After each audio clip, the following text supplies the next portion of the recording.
I'm back with yet another tutorial video, and in today's video I'll be showing you how you can turn off your activity status on Instagram. Before starting the tutorial, I'd like to let you know about Instagram.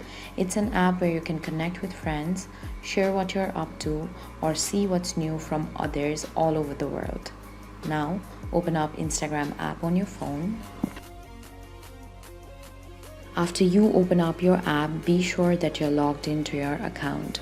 Then tap on your profile icon, which is on bottom right of your screen. After that, tap on the 3-bar menu icon, which is on top right.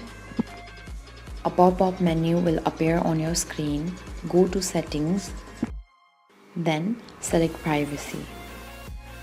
Under interactions, there you'll see various options, that is limits, hidden words, comments, posts, mentions, story, guides, activity status, and messages.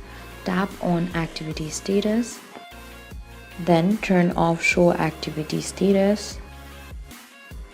Now that you have turned off your activity status, even you won't be able to see the activity status of other accounts.